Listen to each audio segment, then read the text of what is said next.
Not Howard Storm. He claims faith found him. They were with their teeth tearing off hunks of me. They did worse things than that. A terrifying descent into death and darkness that began in the City of Lights. I took a group of students and my wife to Europe for an art tour. Spring 1985, Howard was a 38-year-old college art professor, department head, and devout atheist. I'm ashamed of this, but I really thought that religious people were simple-minded or just completely living in a fantasy world.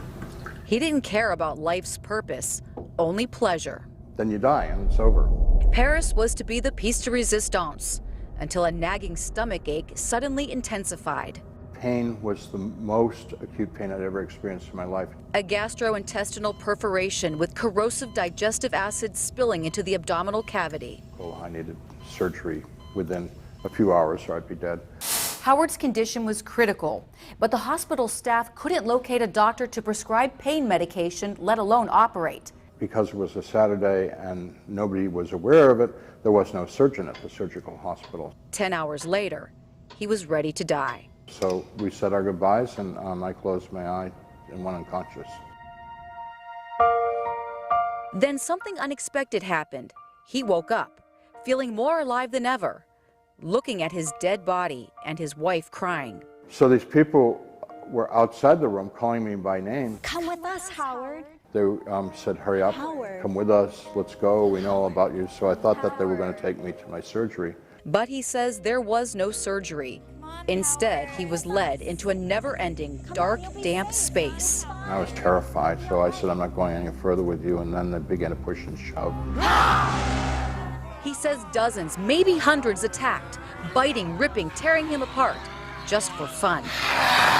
Then they did things to humiliate me and diminish me, which is part of it that I don't talk about because it's too gross.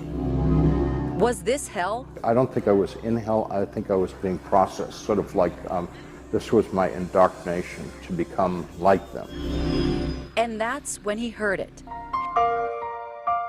He says an inner voice telling him to pray. A memory came to me, very, very vivid, of myself sitting in a Sunday school classroom singing Jesus Loves Me. He says the creatures became agitated and began to back off. Out of desperation, I called out into the darkness, Jesus, please save me. And when I did that, a tiny light appeared in the darkness and got very, very bright. Within the light, Howard claims Jesus appeared and healed his wounds. And I was filled with his love for me, which is wonderfully impossible to describe. Soon, he says, guardian angels also arrived to watch his life in review. He says earthly achievements meant nothing here, while every human interaction was consequential. Episode by episode, where I had either loved or failed to love. However, he felt them all rejoice the night he had comforted his sister after a fight with their dad. And I put my arm around her and held her really tight while she cried. And I held her all night long till she fell asleep. My angels and Jesus really approved of that simple act of kindness. Determined to change, he asked, what is the best religion? He said, the best religion is the one that brings you closest to God. And the most important message? He said, love the person that you're with. And I said, okay, I'll do that. Now what do you want me to do? And he said, no, that's it. Love the person that you're with. Family, friends, strangers, and enemies alike without judgment. And that's exactly what Howard says he did upon his return, even when his wife divorced him and colleagues didn't believe his story. People really hated me because of my new values. All my old friends dropped me. Some members of my family couldn't stand my new values and my new faith. Undeterred, Howard quit his job, worked at a soup kitchen, then graduated from the seminary. A religious conversion that also greatly influenced his artwork.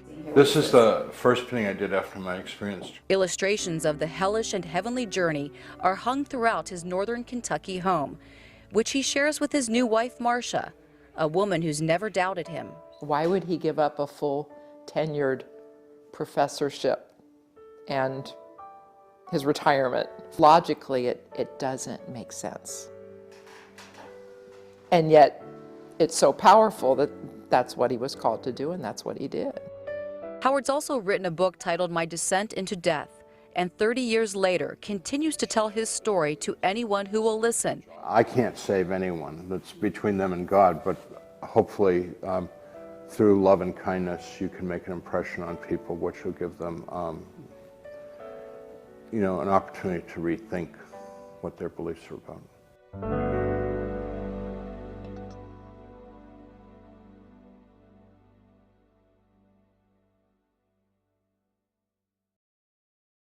In Fort Thomas, Kentucky,